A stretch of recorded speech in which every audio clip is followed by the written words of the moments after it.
Nós que estamos estudando às quartas-feiras o livro de Provérbios, tratando aí de orientações e diretrizes para viver de modo a glorificar no nome do Senhor. O tema então das nossas aulas é Vivendo para a Glória de Deus.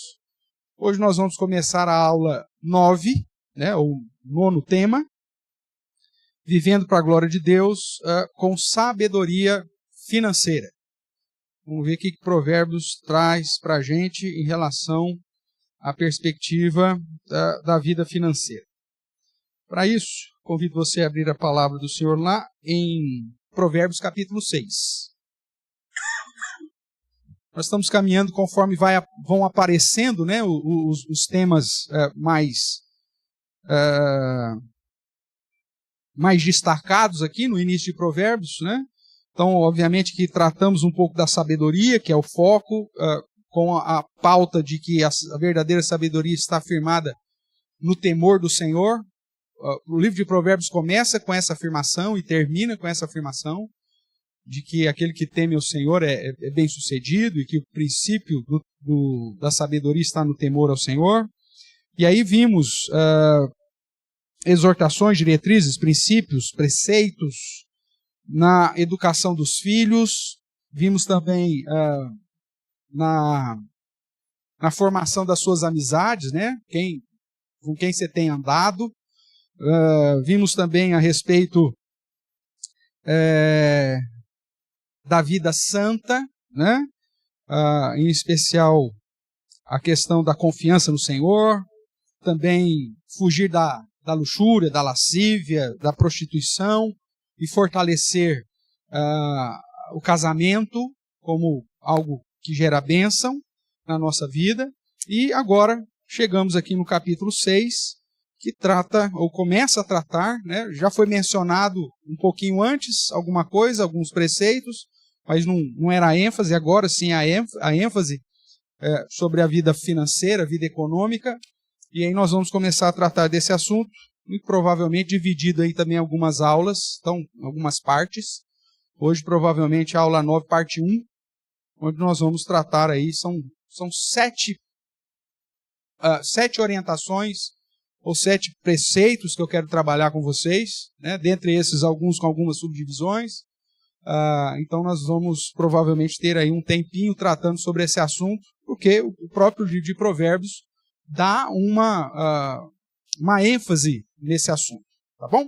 Então, abriu aí, Provérbios capítulo 6. Então vamos ler aqui os 5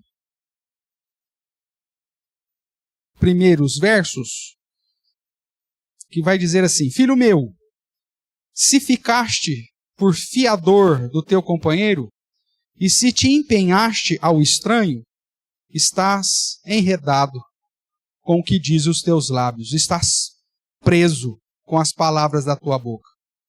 Agora, pois, faze isso, filho meu, e livra-te, pois caístes nas mãos do teu companheiro. Vai, prostra-te e importuna o teu companheiro. Não dê sono aos teus olhos, nem repouso às tuas pálpebras. Livra-te como a gazela da mão do caçador e como a ave da mão do passarinheiro. Então nós vemos aqui o início tratando aí sobre a questão da vida econômica, tratando a respeito de ser fiador, que vai ser o pontapé inicial, então, dos nossos estudos sobre o tema aí, Vivendo para a Glória de Deus com sabedoria financeira. Então vamos lá. Como sabemos, né, só para relembrar, o livro de Provérbios reúne ensinamentos de Salomão e de outros sábios, com princípios morais para serem aplicados em todas as áreas da vida. Nós já vimos que já tratamos de um modo bem sintetizado, né, sobre vida familiar e vida de criação, educação de filhos. Provérbios ensina sobre com quem andar, o tipo de amizade que você deve ter. Provérbios ensina a perspectiva de crescer no conhecimento das Escrituras, ou seja, buscar sabedoria como um padrão de avanço como ser humano. A Bíblia ensina a questão da fidelidade conjugal e de fugir da prostituição e da promiscuidade. Também Provérbios ensina, e tantos outros preceitos, agora entrando um pouquinho sobre essa área aí da vida, que é a questão das finanças, tá bom? Então, como parte do livro de sabedoria, Provérbios vai exaltar justamente a verdadeira sabedoria, que não vem de nós mesmos, vem do céu, né? E cujo princípio está no temor do Senhor, que é o nosso Deus Criador. Todo o livro de Provérbios vai estar pautado nisso. Qualquer área da vida só vai ser abençoada e bem-sucedida no padrão bíblico a partir desse pontapé inicial que é o temor do Senhor. Se você perder o temor do Senhor em qualquer área da sua vida, muito provavelmente você vai colocar os pés pelas mãos e vai acabar colhendo, inclusive, as consequências que os próprios livros de sabedoria, não só Provérbios, mas Eclesiastes e Salmos também, Jó, acabam ensinando e apresentando para nós. Então, no caso específico de Provérbios, que é o nosso livro-texto, né? Ele traz conselhos aí para desfrutarmos de uma vida de paz, segurança, inclusive quando trata da vida econômica e da vida financeira. E eu quero começar talvez aqui, lógico, de um modo bem simplista, não é o nosso objetivo aqui tratar de economia ou tratar de administração propriamente, mas fazer uma distinção. O que é vida econômica e o que é vida financeira? É a mesma coisa? Ou tem distinção? Seria como ética e moral? É a mesma coisa, pastor. Ou tem distinção? O que você acha? Alguém tem algum parecer? Já pensou sobre o assunto? Ou você é daquele assim, não, pastor, esse negócio de dinheiro eu não quero nem pensar. Vai me dar tanto trabalho, esse trem de pensar em vida financeira e tal. Né? Ou no caso, o presbítero Juliano, que trata com vida, basicamente mais com vida financeira das pessoas, né? Meu Deus do céu, agora eu vou ter que aguentar aí algumas semanas estudando esse negócio. Né? Mas faz parte. Então vamos lá, de um modo bem simplista. Eu poderia dizer para você que há uma distinção, é óbvio que há, não só na perspectiva do termo, economia e finança, mas na prática. E talvez para tentar nos ajudar a entender isso, seja interessante olharmos para a nossa realidade como nação. Você sabe que o Brasil está entre os países mais ricos do mundo, de melhor economia. Né? Qual que é a posição? Você sabe qual que é a posição do Brasil? Qual que é, Mariana? A 7ª maior economia do mundo. A 8ª?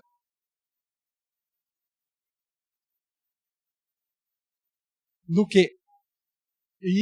Isso é do desenvolvimento humano, né? IDH. Mas e economia?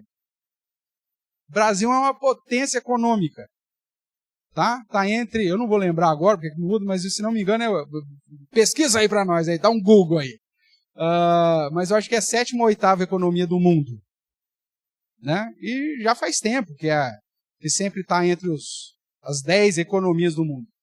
Ou seja, é um país que tem muita riqueza. Só que financeiramente, o Brasil é uma potência financeira? Não é. Ela é uma potência econômica porque ela tem muita riqueza e a capacidade de produzir riqueza. Qual que é a posição? 10ª. Caímos um pouquinho aí, né? Mas geralmente sempre essa. Eu lembro que na época eu estava na escola, no colégio, né? Meu professor de geografia, isso sei lá, quando eu fiz série que eu estudei esse trem, éramos a 5ª economia do mundo, quando eu era pequenininho, né? Na chamada ditadura militar, que todo mundo reclama aí. Mas nós hoje estamos na 10ª, tudo bem. Mas vamos imaginar 200 países aí, estamos entre as 10 maiores economias do mundo. Agora, financeiramente, nós estamos bem? Não estamos. Tanto é que, só para você ter uma ideia, de tudo que o Brasil produz, 40% é dívida. É para pagar dívida.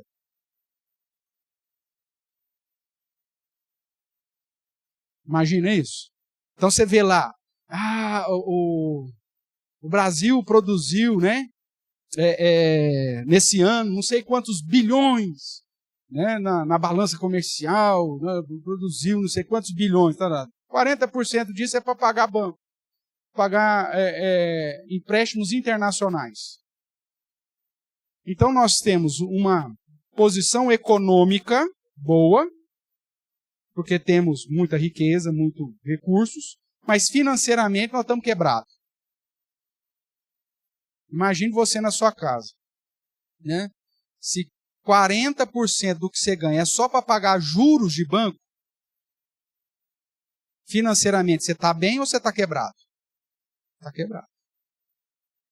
Tá? Não estou falando aqui de bens que você está comprando financiado, tá? Isso aí é outra coisa. Não, é só para pagar juros. 40%. Se você ganha R$1.000, R$400 é só para juros. Não vai mudar nada, a sua realidade é só para cobrir os juros. Quer dizer, você está numa situação complicada. Então, vida econômica é tudo aquilo que você tem. Vamos lá, você tem seu carro, sua bicicleta, seu motorrádio, todos os bens que você possui faz parte da sua vida econômica. Só que é o seguinte, a vida financeira trata daquilo que você tem na carteira.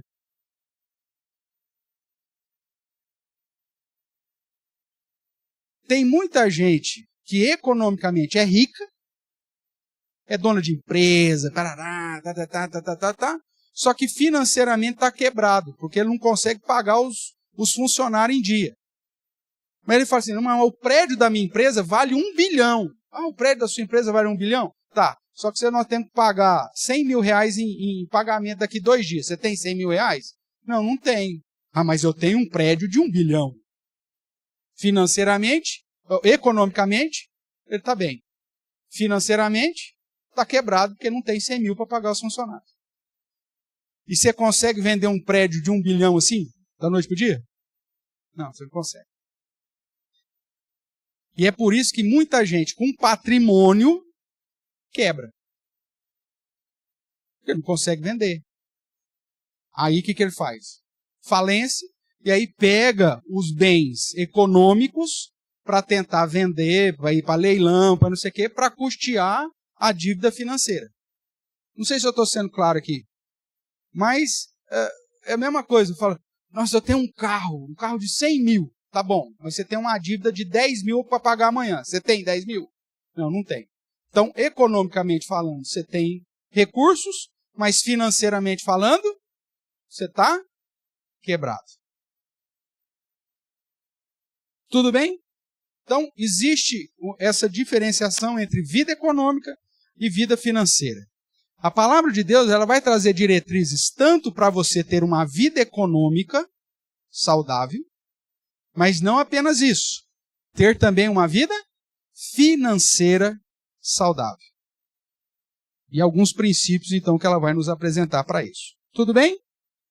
Feita essa distinção, então vamos lá. Abra sua Bíblia em 1 Timóteo, capítulo 6. Vamos fugir um pouquinho aqui de Provérbios, só para dar uma geral do entendimento aí de uma palavra inicial aí sobre a questão da riqueza propriamente, né? 1 Timóteo, capítulo 6, você vai encontrar Paulo falando sobre o perigo das riquezas e que muita gente está numa situação aí, se colocando em situação de risco. Então, o verso 8, ele vai dizer assim, tendo sustento e com que nos vestir, o que ele fala? Estejamos contentes. Ora, os que querem ficar ricos caem em tentação e cilada e em muitas concupiscências insensatas e perniciosas, as quais afogam os homens na onde? Na ruína e perdição. Vamos parar aqui. A Bíblia não tem nenhum problema com o fato de você ser rico. A Bíblia não tem nenhum problema de você aplicar princípios para ter uma vida saudável, tanto econômica quanto financeira. Só que a Bíblia condena a busca demasiada por riqueza a qualquer custo. A pessoa que vive em função de ficar rico. A pessoa que não é grata com o pouco que tem, nunca será rico na perspectiva bíblica. ela pode alcançar até uma riqueza, mas muito provavelmente com práticas iníquas, que os conduzem para a ruína, que o conduz para a perdição. Um exemplo simples. Nós estamos vivendo aqui, no contexto de hoje, um problema já de saúde pública, que é saúde mental, que é a questão das apostas. Muito provavelmente você conhece alguém que já caiu nisso ou que tem vício nisso. Seja um vizinho, seja um amigo de trabalho, seja um parente, né? Seja alguém aí da família talvez um pouco maior, ou talvez até mesmo no âmbito próximo.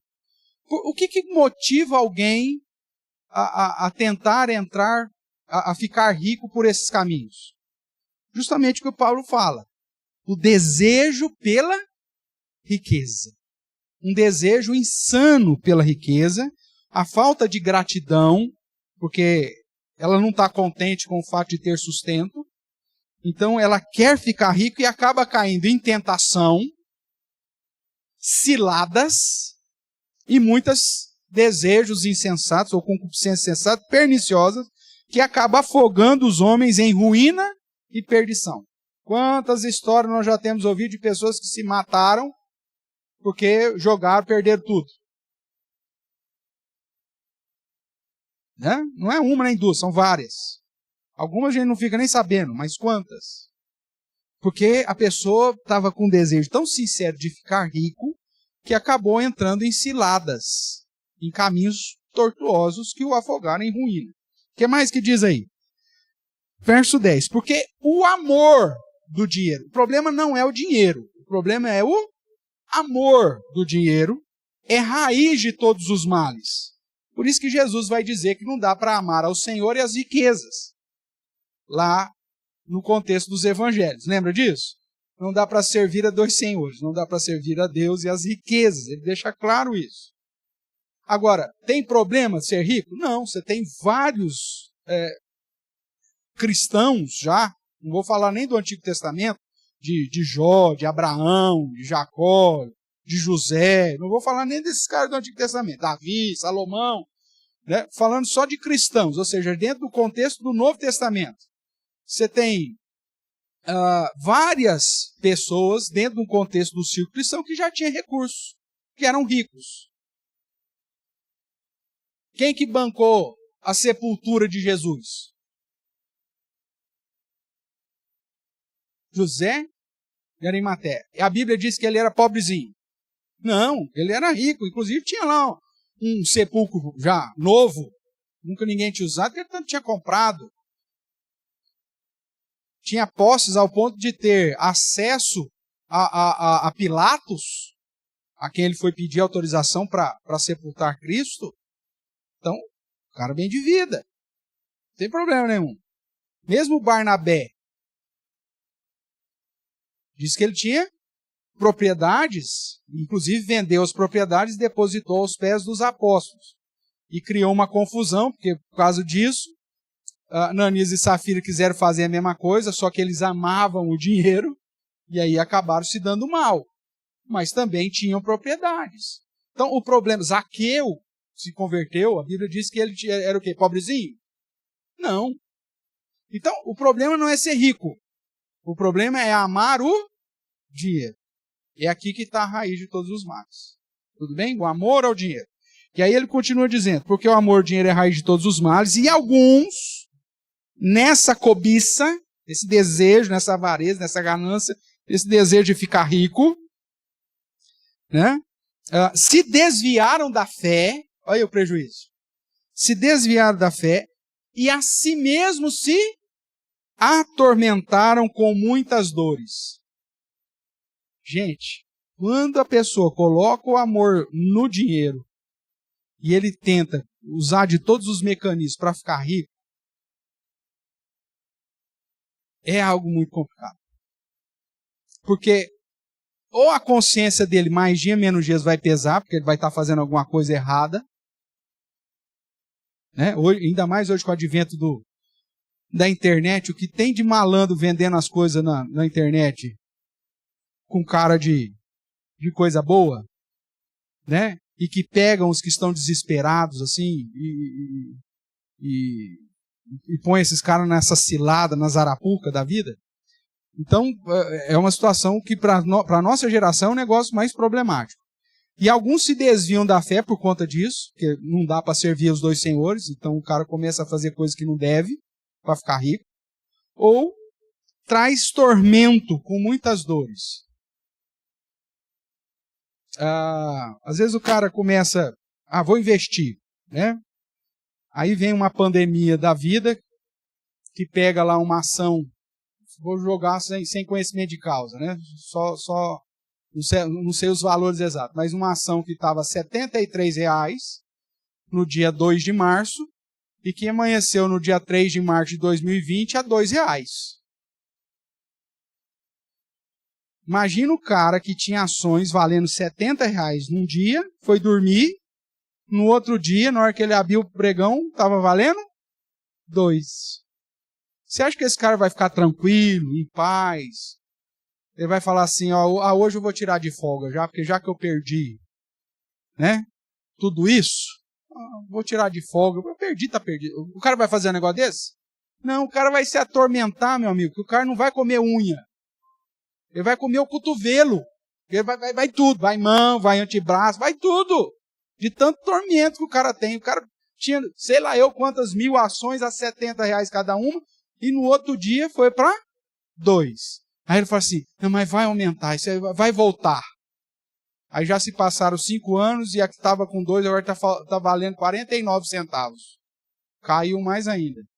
Quebrou a empresa com a pandemia. E aí, esse cara, você acha que ele está tranquilo ou ele está atormentado? Trouxe tormentos para a vida dele. Fica doido mesmo, viu, meus? Fica louquinho. Muitos se matam. Né? Por conta do desejo de ser rico. Não é simplesmente um investimento, como nós vamos ver. É desejo, é concupiscência. Isso a Bíblia condena. Tudo bem? Só que para provar para você que ser rico não é problema, o verso 17 aqui, Paulo vai dizer o seguinte, exorta aos ricos, se exorta os ricos é porque tem crente rico, né? Porque Paulo está falando uma carta pastoral para exortar a igreja. E aí ele começa agora, exorta os ricos, o quê? Exorta os ricos do presente século que não sejam orgulhosos, não depositem a esperança na instabilidade da riqueza, mas deposite a esperança em Deus, que a tudo nos proporciona ricamente para o nosso aprazimento. O que mais que o rico tem que fazer? Que pratique o bem, que sejam ricos de boas obras, generosos em dar e prontos a repartir, e que acumulem para si mesmos tesouros, sólido fundamento para o futuro, a fim de se apoderarem da verdadeira vida. Ou seja, aqui Paulo está falando que as suas obras possam trazer riqueza nos céus, lá para o futuro. Então, a Bíblia não condena a riqueza. A própria Bíblia vai dizer que Deus fez tanto o rico quanto o pobre. Deus, dentro dos seus propósitos, deu recursos para tantos servos dele. E para outros não deu. Tem um propósito tudo isso. Só que nenhum deles entrou nessa cilada ou nessa tentação de querer ficar rico. Porque quem quis assim fazer, se deu mal. Então, o que eu quero para o nosso começo de conversa. Riqueza é pecado? Não. Agora, o amor ao dinheiro e o desejo incontrolável para ser rico porque demonstra a sua cobiça, demonstra a sua ganância, a sua avareza, o seu amor ao dinheiro mais do que ao Senhor.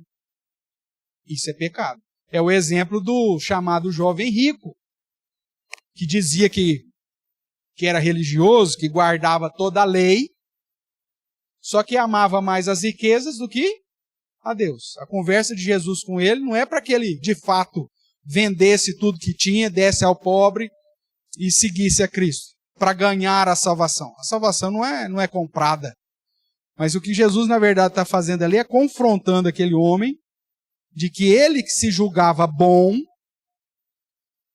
declarando que ele guardava toda a lei, não estava nem guardando a primeira lei, porque a primeira lei diz que você tem que amar a Deus acima de todas as coisas. E ele amava a riqueza mais do que o próprio Deus. Então, o problema é o amor da riqueza. E aí Jesus fala, é mais fácil um camelo passar pela buraco de uma agulha do que um rico entrar no céu. Não é isso? Em que sentido ele está falando? O que ama a riqueza. Porque no próprio contexto lá de Lucas 19, quando ele diz isso, e ele inclusive acrescenta, mas os impossíveis aos homens é possível a Deus. Esse é o contexto lá, Lucas 18, se não me engano. Aí no capítulo 19, quem que se converte?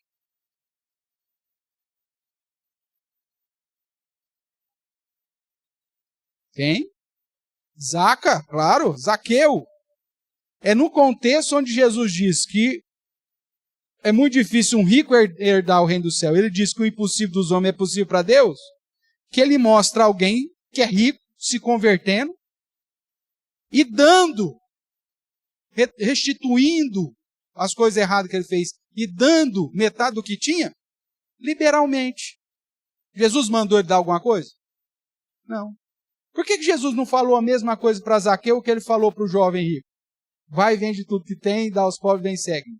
Porque não é isso que compra a salvação. É o meu coração, se eu amo mais a Deus ou se eu amo mais a riqueza. No caso do jovem rico, Jesus identificou que ele tinha a riqueza como Deus da vida dele. Em Zaqueu, ele liberalmente, de um modo generoso, sem ninguém pedir, faz. E faz mais do que a lei mandava.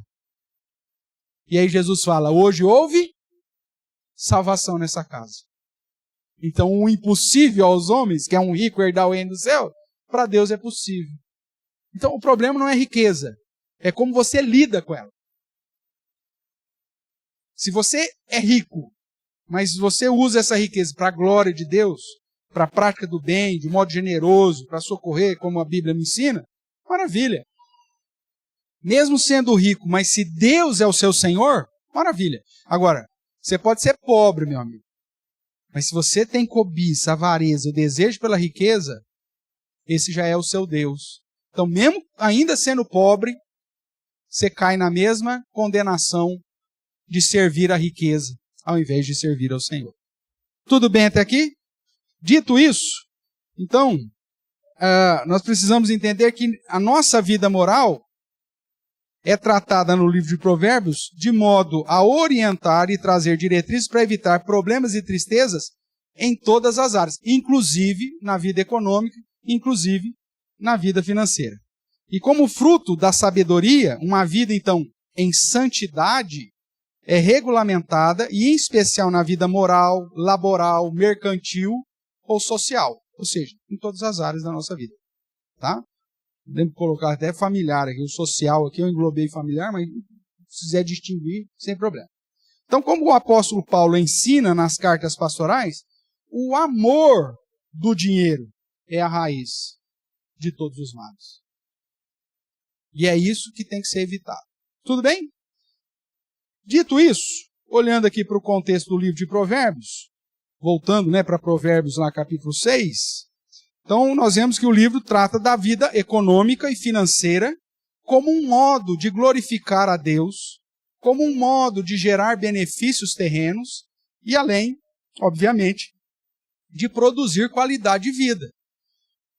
Quando nós temos uma vida financeira e econômica estável e saudável, obviamente que a nossa vida vai ser muito mais confortável do que quando não temos uma vida saudável, financeiramente falando. Tudo bem? Então nós temos aqui importantes derivados do ensino sobre o tema em Provérbios. Né? E você vai ver que o foco, durante a nossa caminhada aí, você vai ver que para ter uma vida econômica e financeira saudável, alguns dos ensinos que ele vai nos apresentar são esses aí. Ó. Responsabilidade. Sem responsabilidade, sua vida financeira vai ser um caos. Prudência, que é um dos pontos que nós vamos ver aqui hoje sobre a questão de ser fiador. Diligência, você vai fazer, faz o trem bem feito, busca excelência, faz com zelo, faz com dedicação. Honestidade, liberalidade e generosidade. Então nós vamos ver que quando o Provérbios trata de vida financeira, ele vai apontar para esses 6 pontos. E mais um que a gente vai destacar dali a pouco. Tá bom? Então vamos lá. Tendo isso em mente, Provérbios nos ensina então sobre como lidar com o trabalho, como lidar com os negócios, como lidar com o uso dos recursos e o modo como aplicar os resultados do nosso trabalho, dos nossos negócios, dos nossos recursos, e também como lidar com os perigos que o amor ao dinheiro ou o amor do dinheiro promove. Então, desse modo, nós falaremos a respeito das orientações e diretrizes para ter sabedoria na vida econômica e vida financeira. A primeira diretriz, né, no modo geral aí que a gente pode pensar, que eu já falei, mas vou colocar aqui no slide para reforçar, é que a Bíblia, então, não condena a riqueza. O que ela condena é o amor do dinheiro, a avareza, a corrupção, a ganância, a cobiça, o foco em ser rico a qualquer custo. Isso é condenado. E aqueles que querem chegar nesse patamar vão servir muito mais o dinheiro do que a Deus. Irmãos, é Deus quem vai abençoar ou não, em última análise. E você fala, mas eu conheço um monte de ímpio que está sendo abençoado, pastor, está vivendo rico. Hoje nós vimos na reunião de oração o Salmo 37. O que o Salmo 37 diz para você? Você invejar a prosperidade dos ricos, dos ímpios? Não. Porque esse negócio vai acabar mal. Então, o cara que quer enriquecer, ele foca tanto nisso, ele deixa de lado a vida espiritual dele, ele deixa de lado a vida familiar dele. Os 3 mandatos que deveriam estar em equilíbrio, né, o mandato social, cultural e espiritual, entra em desequilíbrio, porque o cara foca só o mandato cultural e o desejo incontrolável de ficar rico. Ele não assume mais compromisso com Deus, ele não investe tempo mais na comunhão com Deus. O negócio dele é aprender alguma coisa para ficar rico. E isso é condenado. Tudo bem?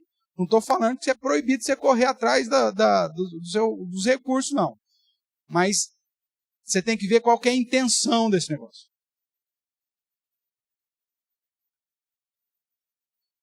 Se você está amando mais isso do que a Deus, pula fora que já está errado. Se o foco é esse, sobrepondo o seu temor, a sua confiança, a sua esperança em Deus, e a gratidão, tendo que o que comer, o que vestir, está contente, se fere esse princípio de gratidão ao Senhor, cuidado. Você pode cair numa tentação, cair numa cilada e se afogar em grande ruína, como Paulo vai dizer lá em 1 Timóteo. Então,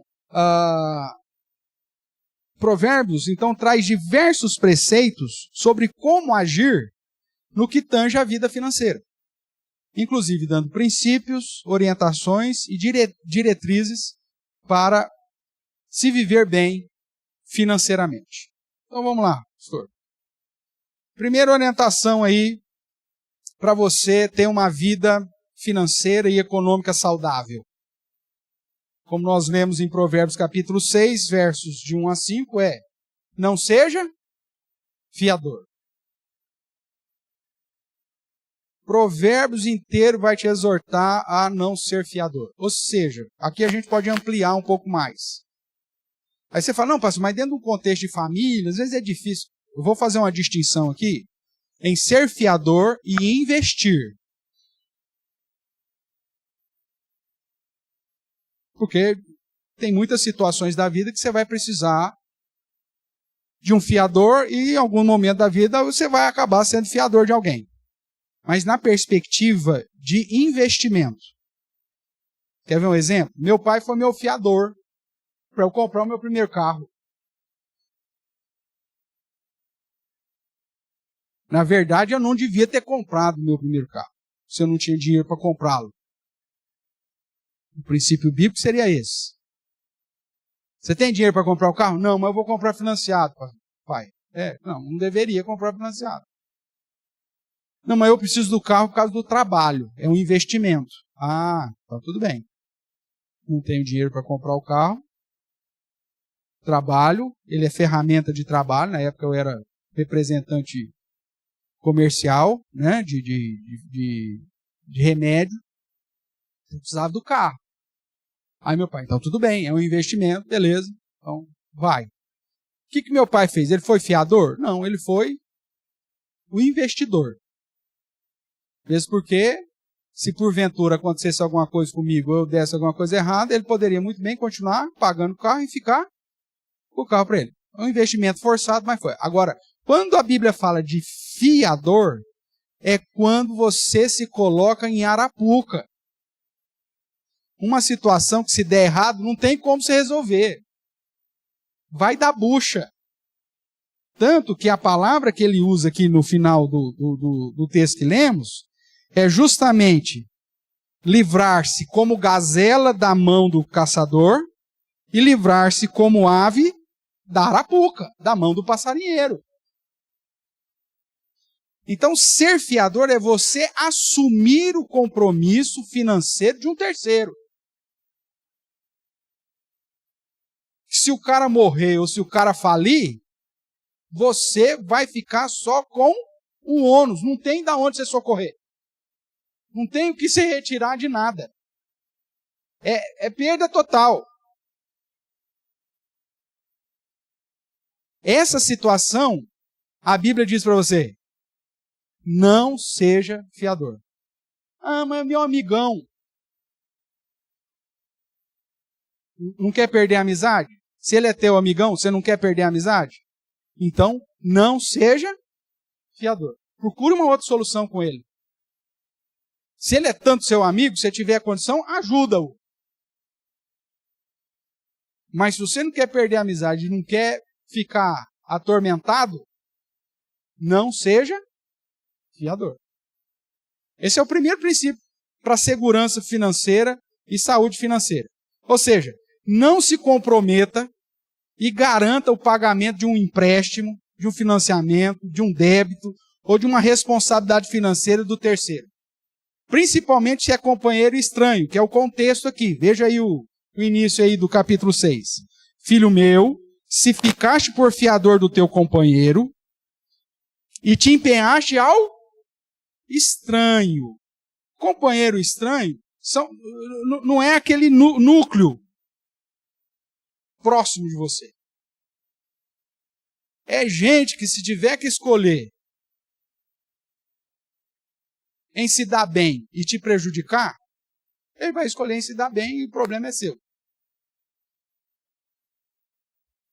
É aquele cara que vai chegar para você com 1001 boa intenção, que vai te colocar lá nas nuvens, né? Que você é o cara, nossa, você é amigo de verdade, nunca tive um cunhado igual você. É o cara que vai lamber suas botas até você assinar o contrato. Assinou o contrato, meu amigo? Já era. Já era. Conheço uma história, inclusive, o cara pediu para alguém ser fiador, o cara foi fiador, assinou fiador, tal. Já no primeiro mês o cara não pagou. Aí o cara foi procurar ele. Ô, fulano, você não me pagou, não sei o quê. Não, mas por que você está me procurando? Não paguei, não vou pagar. Não tem um fiador? Tem. Procura o fiador. Claro. O cara que pôs alguém fiador, ele não tem problema. O problema é de quem? Do fiador. E se o cara já não tem entre o núcleo principal dele alguém para ser fiador e te procurou, como seu companheiro ou como um estranho, que diz aqui, ninguém da família deles quer apoiar esse cara, o que te leva a pensar que você vai ser o amigão de verdade, que ele não vai pisar na bola com você? É trazer prejuízo para a vida econômica e financeira. Porque se ele não pagar, você vai ter que pagar. Senão você não vai ficar sujo, vai te trazer um monte de prejuízo, na hora que você precisar, se você é certo, quer fazer as coisas certas, na hora que você precisar num concurso, precisar não sei o quê, vai te dar trabalho, vai te dar dor de cabeça, vai te atormentar. Por isso, a palavra de Salomão, assim, aconteceu, você fez, vai lá e não dá descanso para esse cara até acabar o contrato. Não deixa ele dormir, fica lá, pega no pé desse cara, seja uma zica, mas não deixa esse cara descansar enquanto não pagar. Faz igual a gazela se livrando do caçador, faz igual o passarinho se livrando da arapuca. Se debata, porque senão você está lascado. Você vai experimentar um tormento, a sua vida financeira e econômica vai sofrer. Então, o primeiro indício da palavra do Senhor, não seja fiador. Não garanta pagamento, financiamento, débito, responsabilidade financeira de ninguém. Pastor, meu filho, na minha perspectiva, é investimento. Mesmo porque se ele te dá o tombo, é filho, não é? É. Você tira da herança depois.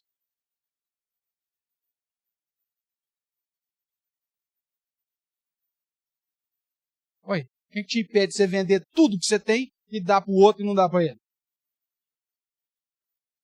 O cara foi esperto com você? Tudo bem, ué. Existe mecanismo para você deixar claro para quem que você vai deixar o que você tem e o que você não tem. Não tem, doutor? Tem, ué. Você faz o mecanismo. E outra, você não quer deixar bem, não quer deixar a vida... Vende. Vende. Passa pro nome dos outros. Vai brigar lá depois que morrer. Não vai ganhar, ué. Não era mais do pai. Então é investimento, porque se o filho pisar na bola com o pai tem condição de dar o tombo nele depois. Então é chumbo trocado. Tem os mecanismos, se você quiser fazer, tem os mecanismos de fazer. Põe o usufruto no nome do outro filho, ou no nome da neta, ou no nome, sei lá, de quem que você quiser. Ou mesmo se for um negócio lá, o que você faz? Põe alienável. O cara não pode dar para ninguém quando você está vivo. Você fala, não, tudo bem, vou dividir, você tem direito, sua herança? Tá bom, vou dividir. Só que eu vou pôr aqui que você não pode fazer absolutamente nada. De raiva vai morrer primeiro que você. Então, dentro do núcleo próximo, a perspectiva muda. Mesmo porque, em alguns momentos, meu filho vai fazer faculdade, você não vai ter que assinar lá como responsável financeiro por ele? Vai. O filho vai financiar a primeira casa. Não tem dinheiro para comprar a primeira casa. Tudo bem. Mas aí, como fiador, é um bem. Ele não pagou, você tem a chance ainda, não, vou continuar pagando esse trem, eu vou ficar com essa casa. Você tem outros mecanismos. Agora, o estranho, o companheiro, o que a Bíblia manda você fazer? Foge. Não faça. Não seja. Veja aí, capítulo 11. Vamos ver alguns versos aqui, né? Que reforça isso. Provérbios 11, verso 15. Quem fica por fiador de outrem, o que acontece? Sofrerá males. Mas o que foge de o ser estará? É batata, irmãos. É palavra do Senhor. Quem fica por fiador de outrem sofrerá males. É milenar essa revelação. Desde lá de Salomão. E se você for olhar para o contexto do Antigo Testamento, mais longe ainda, você vai ver os mesmos princípios. Se ficar, você vai sofrer, mas não tem ninguém que fala assim, eu fui fiador e nossa, como foi bom. Não tem, é mal. Mesmo que o cara paga direitinho, todo mês dá aquele friozinho. na barriga. Meu Deus, se o cara não pagar esse mês, eu estou enrolado, porque eu estou apertado também. Sofrerá males. Então não seja fiador. Capítulo 17. Se você tem dinheiro, recurso para dar para o cara, dá. Mas não seja fiador. Que diz aí o capítulo 17, verso 18. O homem, falto de entendimento, compromete-se ficando por fiador do seu próximo. A Bíblia diz que aquele que se coloca como fiador do próximo, do companheiro, do estranho, é alguém que tem falta de entendimento. É a mesma coisa de chamar você de louco, xarope. Você é doido fazer um negócio desse. Você lutou tanto para ter o que você tem, o patrimônio que você tem, a vida econômica que você tem, agora você vai ser fiador de um cara que você não sabe se vai dar certo? Não, você é falta de entendimento, você é xarope, você não bate bem, você caiu do berço 2 vezes. É assim que a Bíblia está tratando a palavra de sabedoria para você. O que mais? Capítulo 20. Verso 16. Tome-se a roupa aquele que fica fiador por outrem, e por penhor aquele que se obriga por estrangeiro. Veja que a Bíblia inteira vai falar para você socorrer o órfão, o estrangeiro, a viúva. Socorrer é uma coisa. Aquilo que você sabe que se perder, perdeu. Agora, colocar em risco o seu patrimônio, colocar em risco a sua vida financeira, sendo fiador de alguém, você fala assim, ó, fulano, eu vou ser seu fiador, mas pelo amor de Deus, hein? Se você falhar, você sabe que eu vou perder tudo, hein? Eu vou ficar sem nada para comer, hein? Se você fizer isso, vai te tirar, o que é que fala aqui? Até a roupa. Você vai perder até a roupa. Você não vai ter nem a roupa do corpo. É gelada. Se você tem condição de ajudar, ótimo. Se você tem condição de dar, dê. Mas colocar o seu patrimônio em risco, colocar a sua vida financeira em risco, por conta de um terceiro, sendo fiador, porque se ele não pagar, você que tem que pagar, e se você não tem condição de pagar, você vai ficar então na falência, é loucura. Vão tomar até a sua roupa. É isso que está dizendo. O que mais? 22. Veja o tanto de verso que está falando para você pular fora, hein? Depois, se você entrar nessa barca, não vem dizer, eu nunca ouvi. Olha o tanto de verso. Capítulo 22, verso 26. Não estejas entre os que se comprometem e ficam por fiadores de dívidas. Pois se não tens com que pagar, por que arriscas perder a cama debaixo de ti? Ou seja, você que tem lá sua casinha, que tem sua cama, não sei o quê, você suou para ter aquele negócio, por que você vai colocar em risco por conta de um cara que ele não tem condição de pagar? É lógico que isso lá na época devia ser um negócio muito mais difícil, coisa de 30, 40, 50 anos atrás era muito mais difícil. Hoje você tem outros mecanismos. O cara chega para você e fala assim, isso tem como você ser meu fiador? Meu amigo, faz como chama? Um seguro-fiança. Faz lá um calção lá. Né, o calção. Ou então, paga 3 meses antecipado. Você tem outros mecanismos, cara. E você vai me desculpar, mas eu não faço isso. Não faço.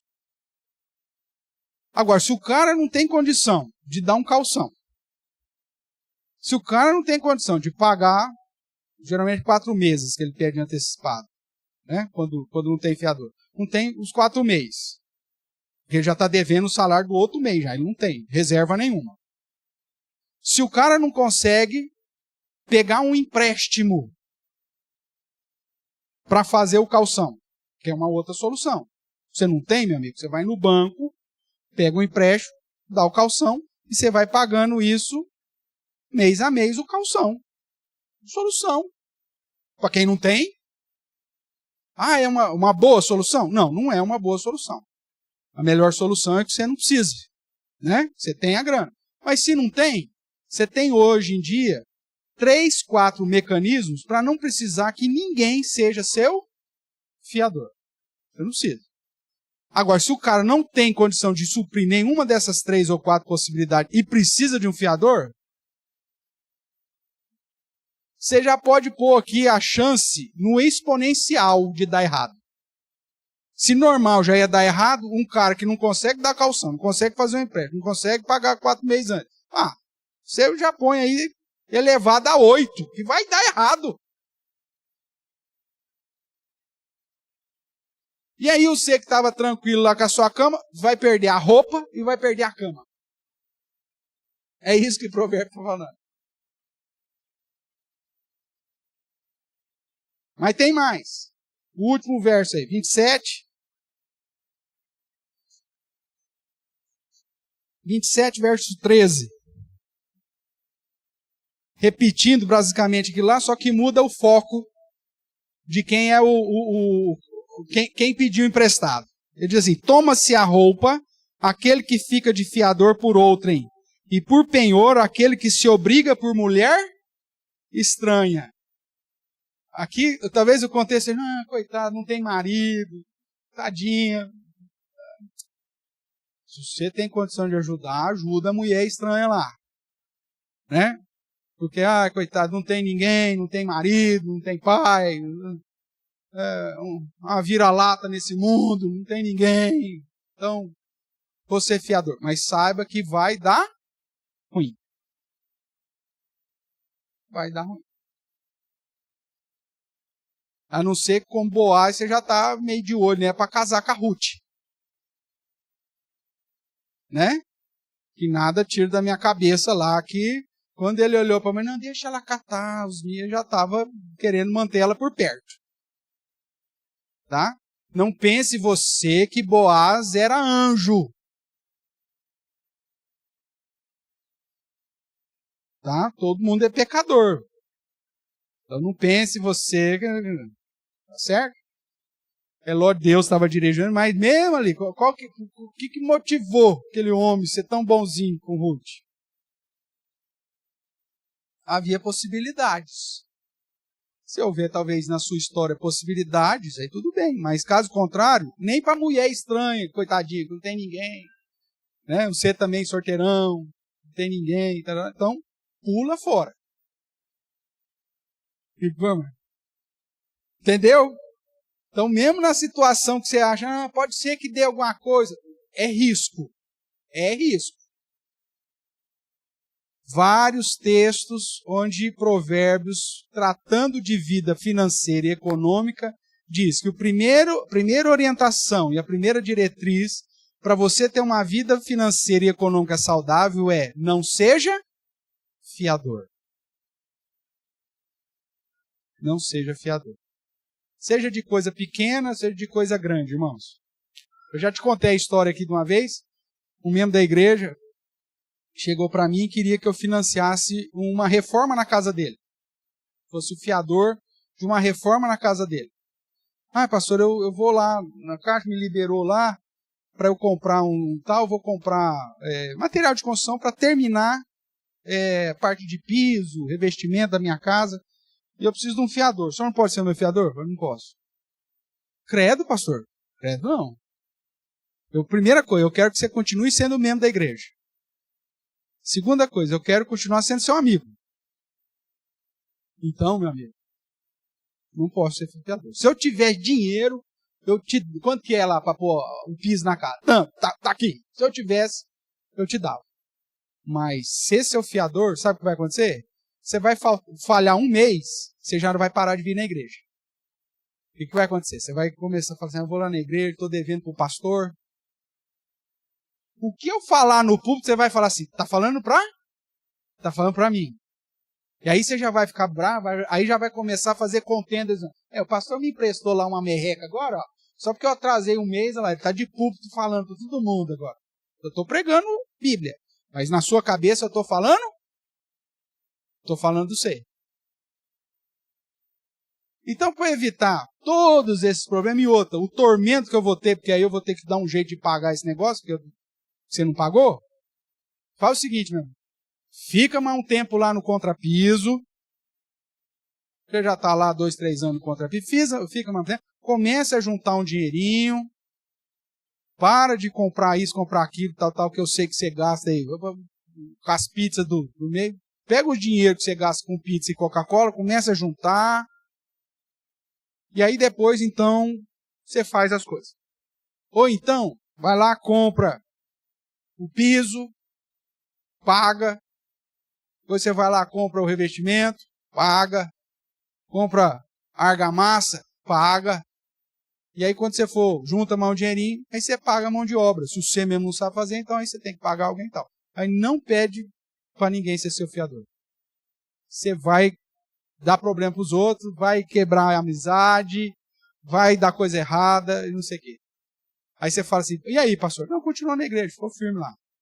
Só que é o seguinte, a história do cara é correndo atrás de riqueza, só dando cabeçada em tudo quanto é lugar. Até a casa que eu ia, hipoteticamente, ajudar a financiar para terminar, ele perdeu. Se eu tivesse ajudado e ele não tivesse pago, eu teria que ter pago do bolso, porque eu era o fiador, aí depois, com a cabeçada dele, perdeu a casa. Eu acabei ajudando um cara que eu nem sei agora. Olha aí. Não, a Bíblia diz, foge disso. Você não quer ter mal na sua cabeça? Não quer ter tormento? Se você tem jeito de ajudar, de outra forma, ajude. Nós vamos ver isso mais pra frente. Mas não seja fiador, não assuma dívida de ninguém. Senão você vai, depois você vai me contar a tristeza que você teve, porque, como diz o contexto bíblico, é batata, vai dar ruim. Ah, pastor, mas eu já fui fiador uma vez, não deu problema nenhum. A misericórdia de Deus na sua vida não te dá liberdade para você desobedecer. Não é porque deu certo uma vez que vai dar a segunda. Se a Bíblia está dizendo para você não fazer, não faça. É igual casamento. O João uma vez falou, mas eu conheço um monte de gente da igreja que casou com um descrente e vive muito bem. A graça de Deus na vida do fulano não te dá permissão para desobedecer um princípio dele. Porque pode ser que na sua vida não tenha a mesma misericórdia, não tenha a mesma graça. E aí depois você não pode reclamar. A gente tem esse costume, né? Ah, mas fulano deu certo. O fulano é igual o Pedro com o João. Chega para a gente, o que vai acontecer com o João? Oh, problema meu e de João, Pedro. Cuida da sua vida. Se eu quero que ele fique até eu voltar, qual que é o problema? Foca no que eu mandei você fazer. Porque Deus trata diferente com cada um dele, conforme o propósito dele. Então, a misericórdia sobre alguém não me dá liberdade para desobedecer. Um princípio claro como esse. Quer ter vida saudável, financeira e econômica? Você vai ser fiador? Biblicamente falando? Não. Tudo bem? Vamos caminhar mais um pouco. Segunda orientação e diretriz aí. Vamos andar lá em capítulo 6 de novo. Na sequência aí do capítulo 6 de Provérbios. Você tem aí do verso 6 até o verso 11 a seguinte questão. Advertência contra o quê? Qual foi o título que deram aí? A preguiça. Tá? Então vamos lá. Diz assim o texto. Vai ter com a formiga, ó preguiçoso. Considera os seus caminhos e aprende, ser sábio. Não tendo ela chefe, nem oficial, nem comandante, no estio prepara o seu pão e na cega ajunta o seu mantimento. Ó preguiçoso, até quando ficarás deitado? Quando te levantarás do teu sono? Um pouco para dormir, um pouco para cochilar, para toscanejar, um pouco para encruzar os braços em repouso, um pouco para o TikTok, um pouco o YouTube. Assim sobrevirá a tua pobreza como um ladrão, e a tua necessidade como um homem armado. Ou seja, não tem como você fugir dele.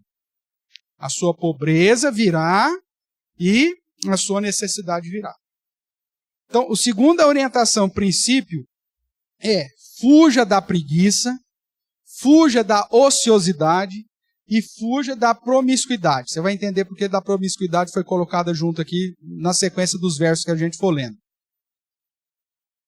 Porque o malandro que fica atrás da promiscuidade, ele trabalha? Não, não trabalha. Então você vai ver que tem versos que vão tratar disso.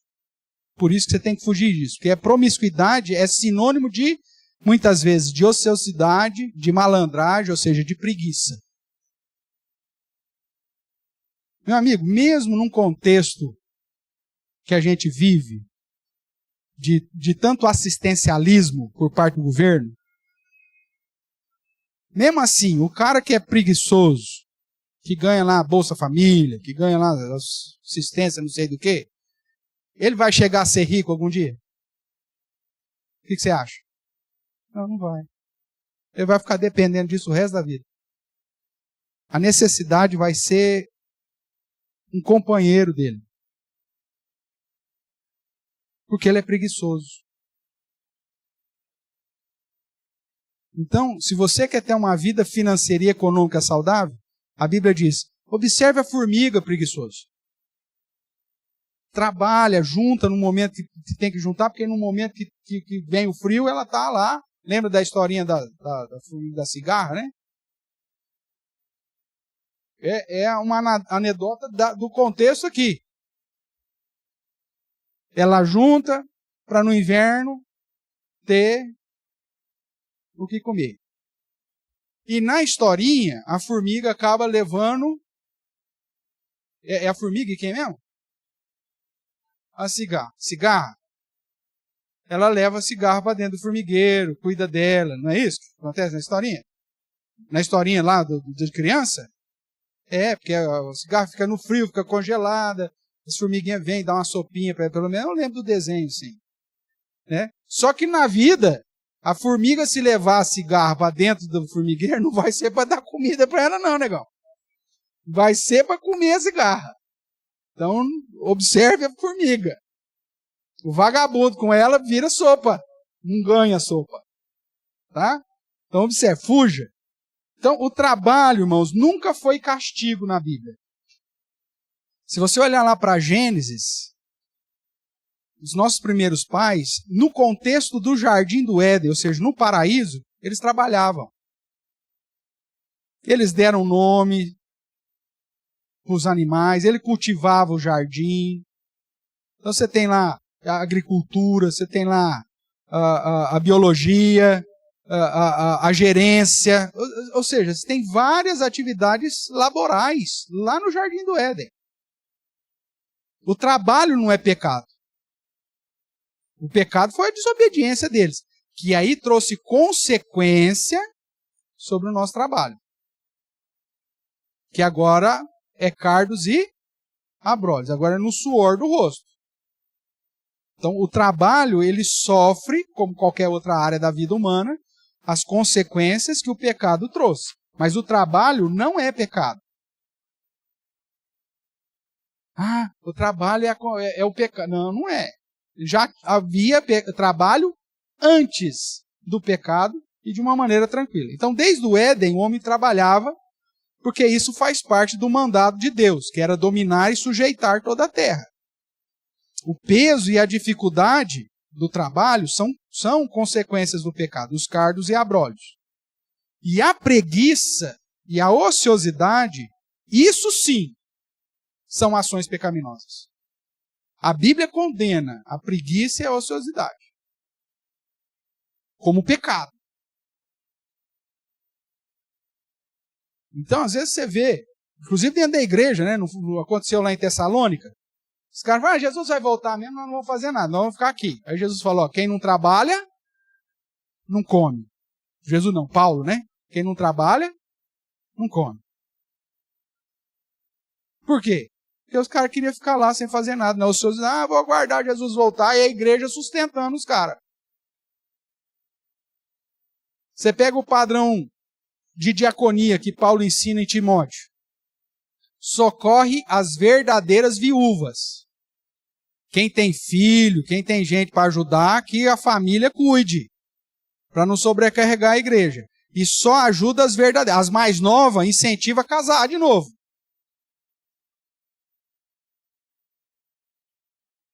Porque nem a viúva é deixada sob a premissa de ficar dependendo dos outros, irmãos.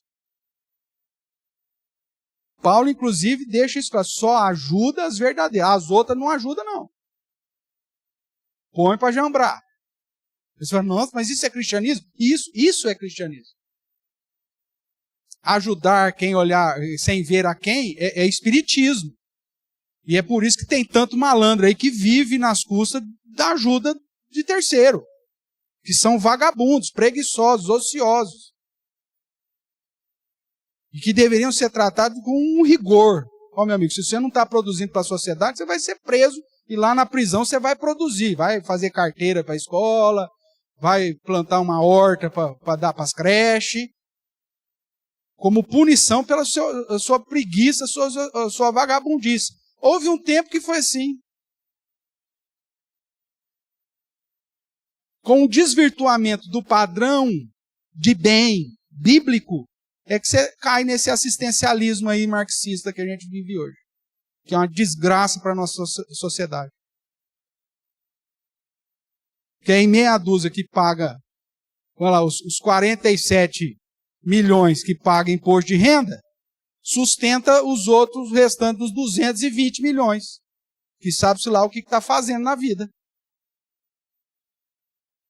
Você sabia disso? Pega lá, pesquisa lá. Quantas declarações de imposto de renda o Brasil faz? 40, vamos pôr 50 milhões. Qual que é a população do Brasil?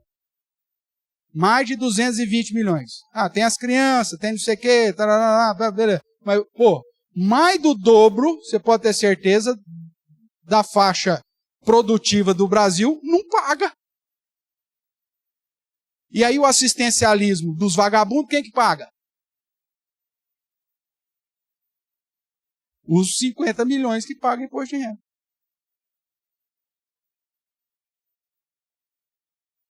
Ah, mas coitadinho. Vai ver a história desses caras. Muitos deles não tiveram sabedoria, não tiveram prudência, não tiveram responsabilidade, nunca quiseram pagar um INSS na vida.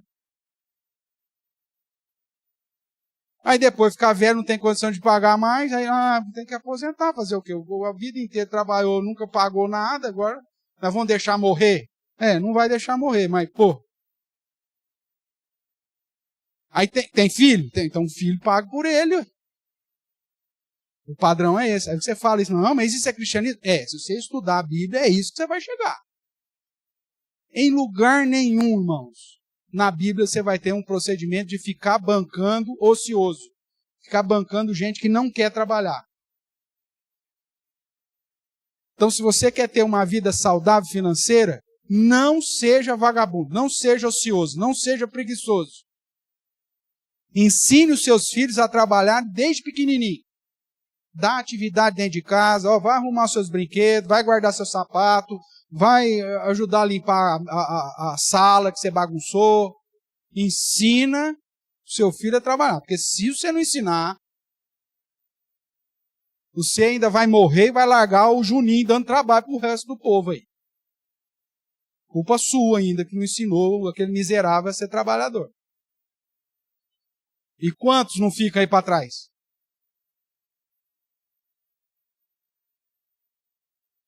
Minha oração é porque as mães que não ensinou os filhos a trabalhar, que tem os filhos que dá trabalho, viva mais que eles. Porque pelo menos cuida do Juninho, você mesmo. Você vai colher o fruto da sua própria desgraça. Agora não, o problema é que a mãe morre antes, larga o Juninho. Quantos primos que você tem que cuidar da vida? Quantos tios que você tem que cuidar? Quantos que fica velho e nunca trabalhou e você tem que sustentar? Quantos? Porque não aprendeu o padrão de fugir da preguiça, da ociosidade, da promiscuidade. Curtiu a vida. Aí ficou velho, aí não tem uma casa, não tem uma família. Vai para casa de quem? Ninguém quer. Aí sobra pro crente, porque o fulano é crente, ele tem que aguentar agora o tio. Coitado do tio, ficou, agora não tem filho, não tem família, não tem nada, sobrou, e agora?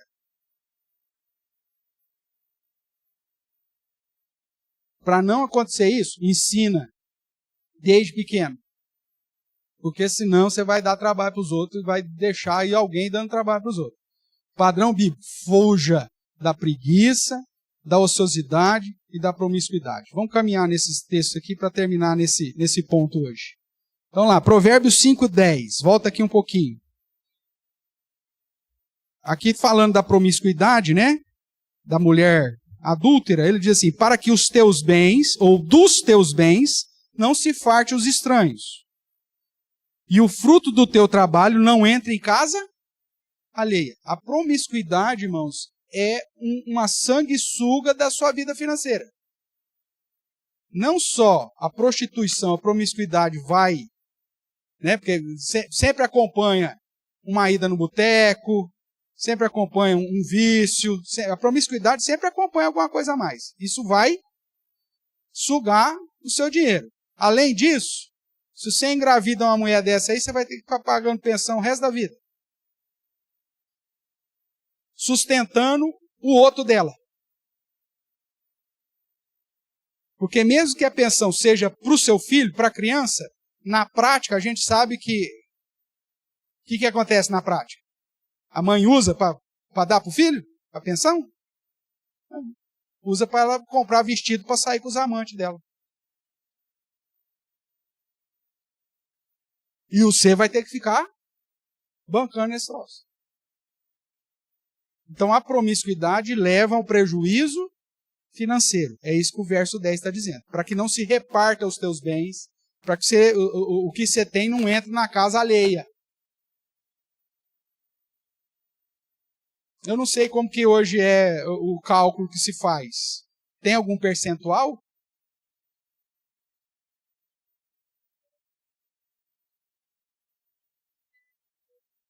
Mas vamos pôr 30%. O cara ganha 1.500, ele tem que dar 500. Mais ou menos isso.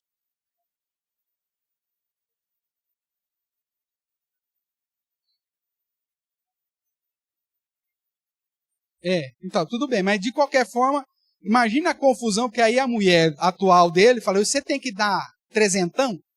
Você tem que dar 200? É prejuízo. Por isso que eu pus na conta aqui, não só a preguiça, a ociosidade, mas a promiscuidade. Porque a promiscuidade anda de mão junta com a ociosidade. Não é como diz o ditado? Cabeça vazia, oficina do diabo. Cabeça ociosa, você vai aprontar besteira. E a prostituição é uma delas. Vamos lá, o capítulo 6 nós já lemos, capítulo 10.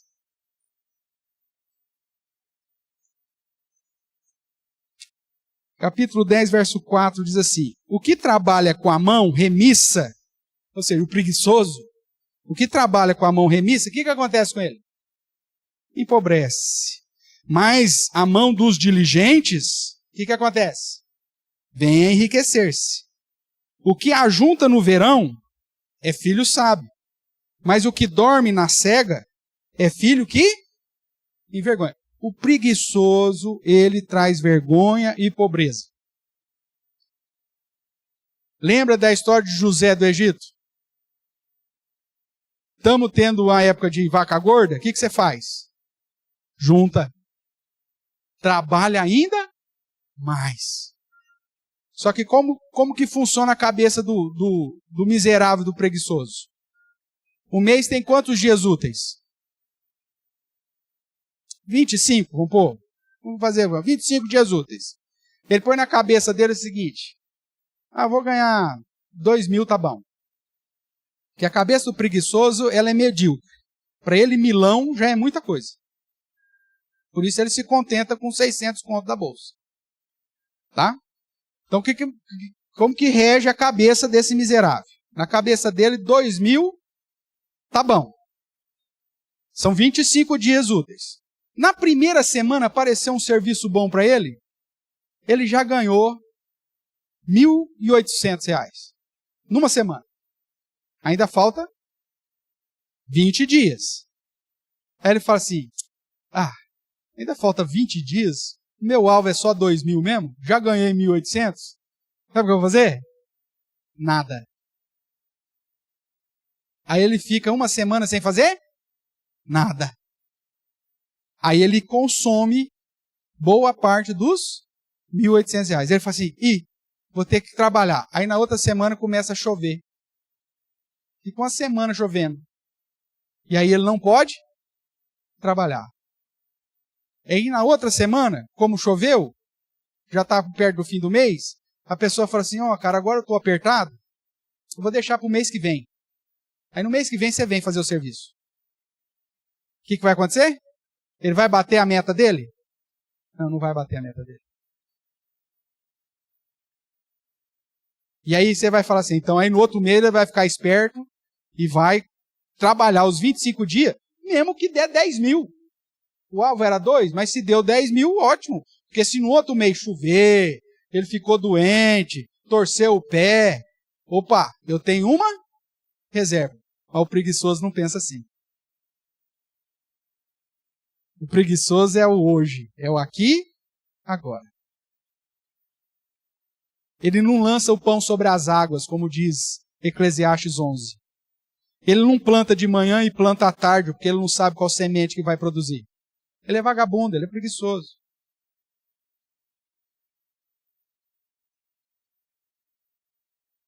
E se ele ganha alguma coisa bem de manhã, às vezes dando tombo nos outros, ele ganha lá um tempo, à tarde ele já não trabalha. Vai para o boteco. É ocioso. Esse cara vai enriquecer? Não vai, cara. Vai viver na pindaíba o resto da vida dele. E aí, na hora que a velhice chegar, a doença chegar, um acidente acontecer, porque essas coisas acontecem, coitado de quem tiver na família desse cara. Que aí vai ter que sustentar o cara. Vai ter que aguentar o cara o resto da vida. E às vezes, porque o cara é vagabundo, ele não pagava nada, não vai ter direito nem uma aposentadoria. Vai ter que esperar ele fazer 65 anos para conseguir uma aposentadoria de como que chama? Não é por idade, não. Tem.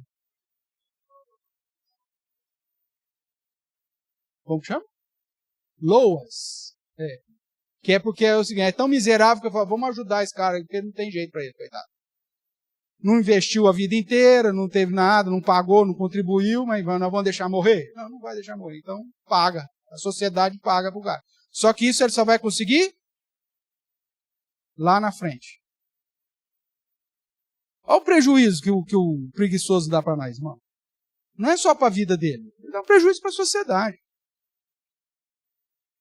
A Bíblia traz princípios, orientações para todo mundo ter uma vida saudável financeiramente, porque isso traz benefício não só para quem está vivendo uma vida saudável. Traz benefício para todo mundo, para a sociedade inteira.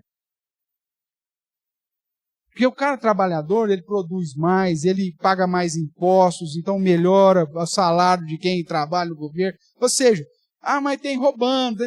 Tá, esse é um outro detalhe. Mas no processo natural, quanto mais gente você tem produzindo, mais qualidade de vida financeira você traz para todo mundo. O cara ele contrata alguém para ajudar ele contrata alguém para ajudar a mulher dele na casa dele. Ou seja, melhora tudo. A preguiça, a ociosidade e a promiscuidade é terrível para a vida financeira, não só do indivíduo, mas para a cadeia inteira. Por isso que o cara que não é crente, que não teme a Deus, é um prejuízo social. Só fica no tigrinho, só fica tentando enriquecer. Pega, inclusive, os benefícios que o governo dá, os 600 que o governo dá, e joga no tigrinho. Vai lá na Bet, investe tudo no time perna de pau dele lá. Porque ele aposta com o coração, ele não aposta com a razão.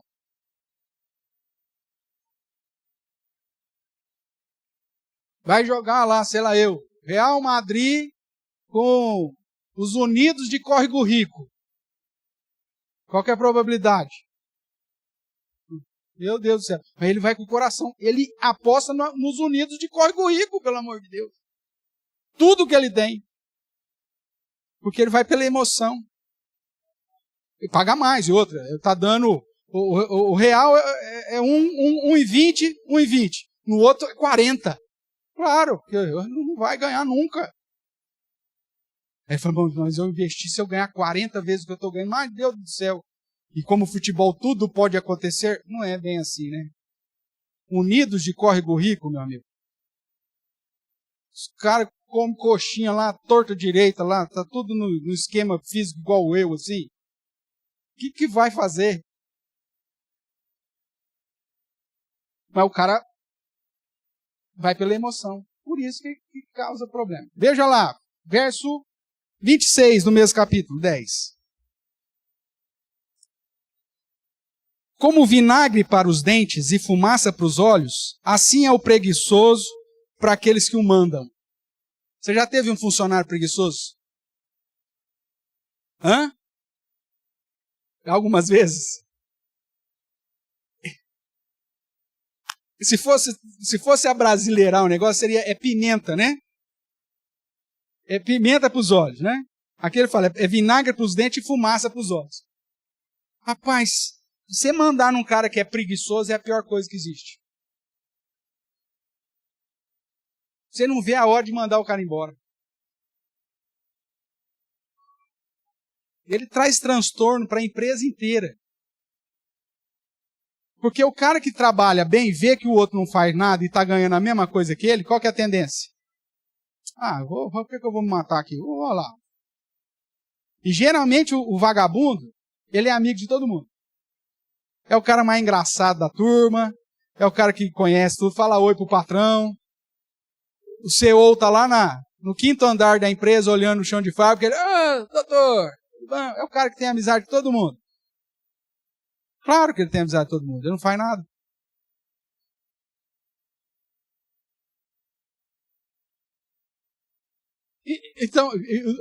E geralmente tem um imã, tá? Tem um imã. E eu posso dizer porque eu já fui. Então, mas tem um imã dentro do funcionalismo público. Tem muita gente boa. Tem muita gente que quer ir lá fazer o negócio direito. Só que o sistema acaba com esses caras. Porque ele começa a fazer certo, a meia dúzia de vagabundo que está lá começa a boicotá-lo. Já viu isso acontecer? Eu já vi acontecer, eu já fui funcionário público, eu sei do que eu estou falando.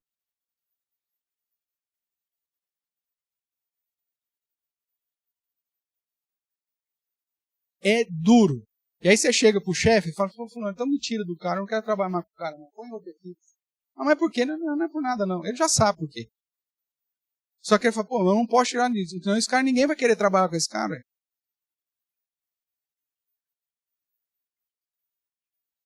E como é funcionário público, você não pode mandar o cara embora. Você mandar o cara embora, não, dá um sufoco pra você mandar o cara embora. E aí vai. Traz prejuízo só para ele? Não. Traz prejuízo para o setor, para a cidade, para a população que precisa do serviço. Vagabundo, preguiçoso, ocioso, irmãos. A Bíblia não condena esse povo à toa. Porque é terrível. Só traz problema para todo mundo. Agora, se você quer ter uma vida saudável, financeiramente falando, economicamente falando, então não seja contado com eles. Os caras vagabundos, tudo bem, mas você vai ser trabalhador. Pega para sair da equipe, muda de setor, mas você vai trabalhar, você vai fazer. É isso que Deus espera de você. E isso vai gerar benefício. Não sei se você já fez isso. Não precisa se comparar, mas às vezes você compara pessoas que têm a mesma função, o mesmo cargo, que estão equiparados o mesmo período, ou seja, recebem a mesma coisa. Numa determinada empresa ou no setor público. Um tem a casinha dele, tem o carrinho dele, ele e a família dele anda bem vestido, tem as coisinhas dele. E o outro, numa miserabilidade, não tem nada. Já viu isso acontecer? Aí ele fala assim, Ah, fulano deve estar roubando, porque eu não sei o que ele faz. Ele ganha o mesmo tanto que eu, não sei porque que ele tem tudo isso. É simples, meu amigo. Vê o estilo de vida do cara e vê o seu estilo de vida. O ocioso, ele entra na ostentação. É o cara que senta no boteco, pede uma garrafa de cerveja. A cerveja está fervendo, já dá para fazer café com ela, que é a mesma cerveja que ele pegou das 2 horas da tarde até as 7 da noite. Mas ele fica ali na ostentação. Com aquele copo lá. O copo está mais quente que xixi de pato, mas o cara está lá. É ostentação. Enquanto que o outro, ele saiu, ele está em casa lá, ele fez uma hortinha para economizar no varejão. Ou então ele tem um bico. Aí o cara quer o quê? Já trabalhei lá no setor, ainda vou chegar em casa, vou trabalhar? Não, tudo bem, vai lá gastar com cerveja. É isso mesmo, você é o espertão. Só que o fulano tem a casinha dele, tem o carrinho dele, a vida financeira dele está saudável. E a sua? Não está. Por quê? Porque você é preguiçoso, você é ocioso. Você quer ostentar o pouco que você tem. Cuidado. Vamos caminhar aí por causa do tempo, irmãos. 14. Capítulo 14, deixa eu ver se é isso, porque ele está com a vírgula aqui, eu acho que eu digitei errado, deixa eu ver. Não, 14, 23. Em todo o trabalho há proveito. Meras palavras, porém, levam o quê? A penúria. O que é penúria? Não nada, a pobreza, nada. Só falar e não fazer, todo trabalho leva, o que dizem? Em todo trabalho há algum proveito. Ficar só no planejamento e não trabalhar, ficar só nas meras palavras, não vai ter proveito nenhum. Irmãos, não existe nenhuma área, nenhum tipo de atividade financeira que não exija um mínimo de esforço. Esse negócio que você está vendo na internet lá, está todo mundo vendo. Você vem, entra, não sei o que, você vai ganhar dinheiro, não sei o que, tarará. Não existe. Vai exigir um mínimo de esforço para você.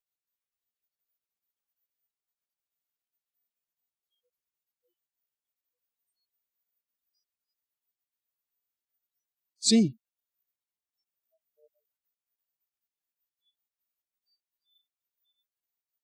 E ela te paga os dividendos mês a mês, tarará. Tá, sem problema nenhum, você está investindo. Mas isso dá trabalho. O cara tem que ficar olhando, tem que ficar pesquisando. Não existe esse negócio de dinheiro fácil. Você dá um clique e vai ficar com 1 bilhão. Não tem isso.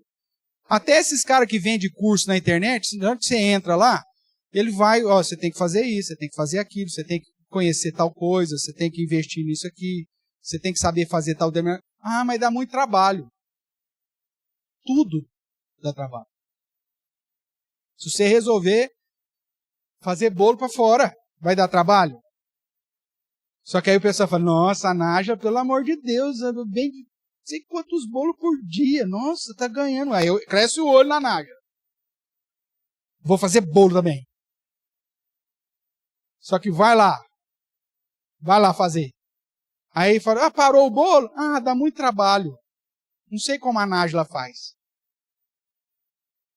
Aí olha pro outro, o outro está enrolando cadeira. Eu falo, fulano tá... Quanto que ele cobra cada cadeira? Nossa, tudo isso cobra cada cadeira? Não, então vou enrolar a cadeira. Aí ele vai rolar a primeira cadeira dele, não dá conta de chegar nem na metade. Sabe por quê? Dá trabalho. Tudo dá trabalho. Então se você ficar só nas meras palavras, não vai dar proveito. Não, porque eu vou fazer, eu vou acontecer, eu vou fazer isso, eu vou investir naquilo, e vai dar certo, meras palavras. O que dá resultado é trabalho. Como já diria o profeta Suplicy Amalho, né? Quem conhece aí? Na época que ele foi treinador de São Paulo estava bem na fita, aí o pessoal pergunta, mas por que está bem na fita? Ele falou, porque aqui tem trabalho. Sem trabalho não tem resultado, não tem jeito. Qualquer área da vida. Mesmo que seja um trabalho virtual, não tem problema, mas vai ter que ter trabalho. Meras palavras não resolve nada. Vamos lá, 15 e 19. O caminho do preguiçoso é como que cercado de espinhos, mas a vereda dos retos é plano. Na verdade, a mesma dificuldade que eu tenho, ele tem também. Só que para ele, fala, não dá, é muito espinho. Ele só vê dificuldade. O preguiçoso, ele só vê dificuldade. O trabalhador, mesmo uma carreira de espinho, para ele é como se fosse uma estrada reta. Porque o foco dele não está na dificuldade do trabalho. Está em fazer. Vamos lá. 19, 15. A preguiça faz cair em profundo sono. E o ocioso, o que acontece com o ocioso? Vem padecer de fome. Fuja da preguiça, da ociosidade, da promiscuidade. Verso 24. O preguiçoso mete a mão no prato e não quer ter o trabalho de levar à boca. Olha só que miserável. Você dá o prato de comida para ele. Deixa eu te contar uma história aqui. Eu sei que nosso tempo está apertado, mas vamos lá. Teve uma família, certa vez, pediu ajuda da igreja, uma cesta básica. A igreja deu a cesta básica. Levou até mistura, levou outras coisas. Passou uma semana, a mulher ligou. Ah, pastor, estou sem comida em casa. Semana que levou. Como assim, sem comida em casa? Aí fui lá, sabe qual que era o problema? A despensa tinha arroz, tinha feijão, tinha óleo, tinha sal, tinha tudo. Não tinha comida pronta. O arroz não faz sozinho, ô miserável. Você tem que pôr na panela. O feijão não cozinha dentro do pacote. Você tem que pôr de molho, ligar o panela de pressão, pôr lá, temperar. Preguiça de fazer a comida. A igreja deu a cesta básica e a pessoa ficou com preguiça de fazer. Você dá o prato de comida, mas ela tem preguiça de pôr na boca. Você acha que esse cara vai ter vida saudável financeira?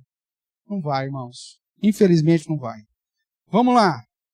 Capítulo 20, verso 4. O preguiçoso não lavra por causa do inverno, pelo que na cega procura e nada encontra. Ele sempre vai ter uma desculpa. É porque hoje choveu demais, é porque faltou chuva, é porque hoje fez sal demais. O preguiçoso ele sempre tem a desculpa e nunca faz nada. Verso 13. Não ames o sono, para que não empobreças. Abre os olhos e te fartarás do teu próprio pão. A preguiça é um problema.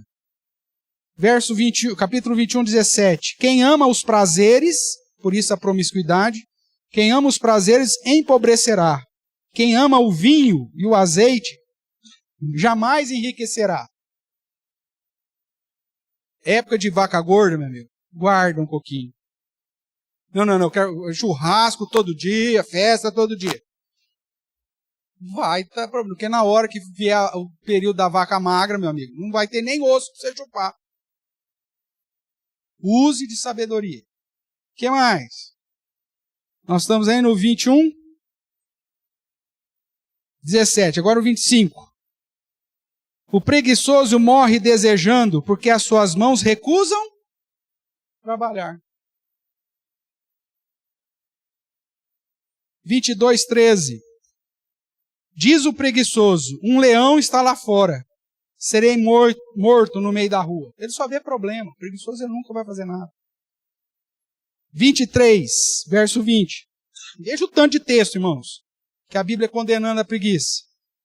23, verso 20. Não esteja entre os bebedores de vinho e nem entre os comilões de carne. Porque o beberrão e o comilão caem em pobreza. E a sonolência vestirá de trapos o homem. Falando da ociosidade, da promiscuidade e da preguiça. Capítulo 24, verso 30. Passei pelo campo do preguiçoso e junto à vinha do homem falto de entendimento. Eis que estava tudo cheio do quê? De espinhos. A sua superfície coberta de urtigas, e o muro de pedras em ruínas. Tendo visto, considerei, vi e recebi a instrução. Um pouco para dormir, um pouco para cochilar, um pouco para encruzar os braços em repouso.